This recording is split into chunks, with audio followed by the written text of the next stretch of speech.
As we worship you, let all the world come and see how the mercy we've received from you can set them free.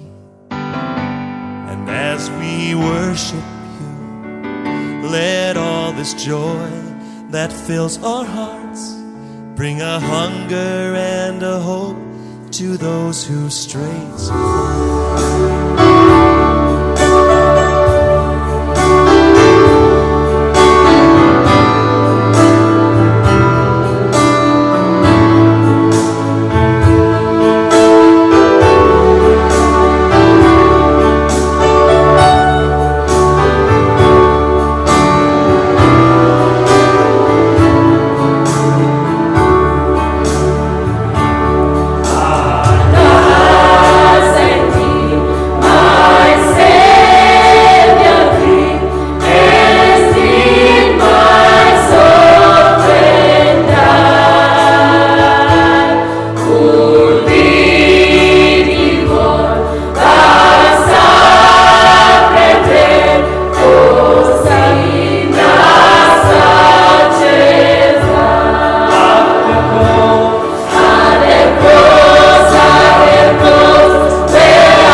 Hallelujah. I'm sure that you are good wherever you are back at your homes. Maybe you've already worshipped or you are preparing to worship God this wonderful day. It's a great day that the Lord has allowed us to be, and more so to be alive, to celebrate the death of His Son, Jesus Christ. And as we know that today we are supposed to have the young kids who will present their memory verses unto us. And because we are not in the church, I'm going to share the word of God together with you, and I'm sure that you are going to be blessed. From the book of John chapter 19, verses 1 through 10, the word of God says, Jesus sentenced to death. Then Pilate had Jesus flogged with a lead-tipped whip. The soldiers wove a crown of thorns and put it on his head, and they put a purple robe on him. "Hail, King of the Jews," they mocked, as they slapped him across the face. Pilate went outside again and said to the people, "I am going to bring him to you now, but understand clearly that I find him not guilty." Then Jesus came out wearing the crown of thorns and the purple robe. And Pilate said, "Look, here is the man." When they saw him, the leading priests and the temple guards began shouting, "Crucify him, crucify him.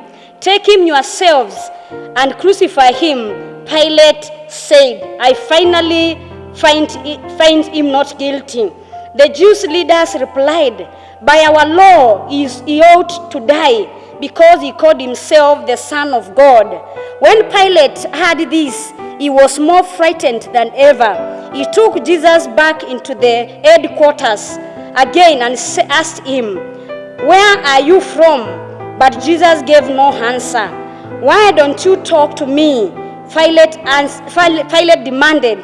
Don't you realize that I have power to release you or crucify you? Let's pray.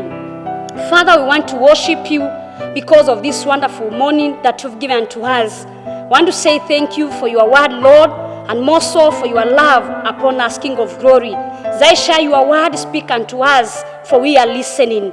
In Christ's name we pray and give thanks.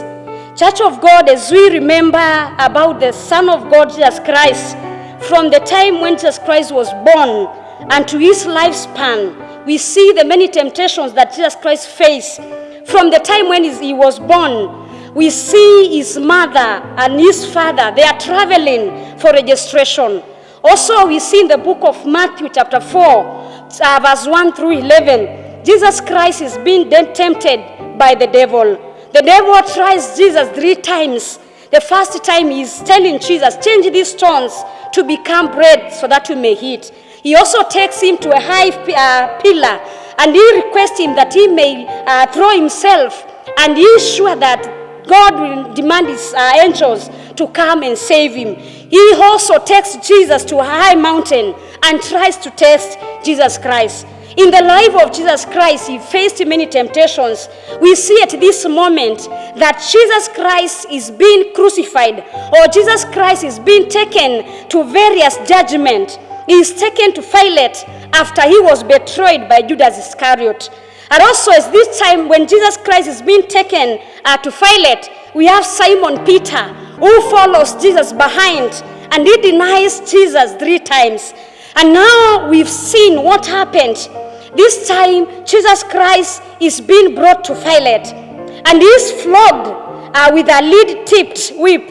And the soldiers also crown him with a thorn crown, and they put it on his head. We see these men, they also slapped Jesus Christ, and they mocked Jesus Christ. Many dirty things and many bad things were done unto Jesus Christ. Then the biggest question is, did Jesus Christ really cry? Did he really question? Did he do anything towards this? We see that Jesus Christ was the Son of God. Jesus Christ was God himself. Jesus Christ was a righteous man. Jesus Christ was sinless. As Pastor Muteto spoke on Sunday, he spoke about the servant of God, Job. Job underwent many temptations. He underwent many trials, but Job was upright. Job never questioned God. He kept quiet and he waited upon God's deeds. Today, we as believers, we can ask ourselves many questions. At this time, I'm facing these challenges. At this time, my children are back at home. At this time, I'm not in job. At this time, I'm suffering. At this time, we have this serious disease, corona. What does it mean? Have we done a wrong to God? Have we gone astray God's law? Does it mean that we are not faithful before God? Does it mean that we don't offer unto God? Does it mean that we don't give out our offerings, our tithes unto God? What have we done that we may face all these challenges? And also, as Pastor said, we may ask ourselves, is life really fair to us? We are believers. We go to church, we worship, we go to family fellowships, and we do many things which might be pleasing before the eyes of the Lord. What have we messed up? What have we done? What maybe have we gone astray so that we may face all these challenges? Church of God, what you should understand is this, that we can do nothing to ourselves. Only what we can do is surrender all to God. Our God knows everything. Our God knew everything. Even the challenges that you are facing, God knows. Even the temptations that you are facing, God knew even before you undercame them. Anything that you are facing, God really knew it even before. About the life of Jesus, God knew even before Jesus was conceived. Jesus knew that one day he will come and face all these trials, all these temptations, so that we may be saved. For our own sake, for our own love, that we may come closer to God. It doesn't mean that I've done anything to God, that all these things happen in my life. Anything that happens to our lives, doesn't surprise God. God is all-knowing. He knows everything. The situations that we are in, the hidden things that we do, the things that we encounter, the sufferings that we are passing through, God knows everything. And that's why the servant of God David, in the book of Psalm 103, verses 1 through 4, he says, "Let all that I am praise the Lord. With my whole heart I will praise his holy name. Let all that I am praise the Lord. May I never forget the good things he has done for me. He forgives all my sins and heals all my diseases. He redeems me from the dead and crown me with love and tender mercies." The servant of God understands that God knows everything. And that's why he says that, "Let my heart praise God. Let everything that I possess praise God. Let me praise God from my inner heart, because this God understands me. Because this God knows everything that I undergo. Because this God is not surprised with what I'm going through. My God is able. My God has forgiven me. My God also says that God heals all my sins, all my diseases, and he is powerful." So, Church of God, why worry? Why are we afraid of the corona that's going on? We should have a lot of power. We should surrender everything to God, because by our own selves, we can do nothing. By our own power, we can do nothing. Our God knows. He knew. He also knows our minds before we speak anything, before we think anything. Our God really understands. The second thing, Church of God, we should understand that God is all watching. As the corona proceeds on, God is watching. As you are facing the challenges that you are facing, God is still watching. God was watching as Jesus Christ underwent all these temptations. At this time when Jesus is carrying his cross, God is watching. At this time when they are piercing him, God is watching. At this time when they are putting him a crown of thorns, God is still watching. Unto death, he is watching. And the Bible, the servant of God, David also says that in the book of Psalm 121, he says that he will not let you stumble. The one who watches over you will not slumber. Indeed, he who watches over Israel never slumbers or sleeps. The Lord himself watches over you. The Lord stands beside you as your protective shade. The sun will not harm you by day, neither the moon at night. The Lord keeps you from all harm and watches over your life. The Lord keeps watch over you as you come and as you go, both now and forever. Praise the Lord, church. The Lord is so much faithful. The Lord overwatches our lives. As we go, God is watching over us. As we face these challenges, God is watching over us. As we go through many temptations and trials, God is still watching. And God is planning to do something special unto our lives. It doesn't mean that God is sleeping. God does not sleep. God does not slumber. God does not go. He is every time watching over us. He is every time going with us. Even at this time when we are worrying about our country, about this corona, God is still watching. God is watching about the deaths. He knows about those people who have died. He knows about those people who are positive. He knows about those people who are quarantined. He knows everything. He also knows about tomorrow and what will happen tomorrow. Our God is every time watching over our lives. So we should not worry about anything. We as people, we have no power. We can do nothing. We have no strength that we can move from here to Nairobi and change anything. That we can raise our phones and call Mutai maybe and tell him, maybe you should do this, you should do that. What we have to do as the Church of God is we should surrender everything to God. We should know that God is all-knowing and there is nothing that he doesn't know. God is watching. And he has every solution over everything in this life. What are you supposed to do? Let's continue following the rules of the government. Let's wash our hands.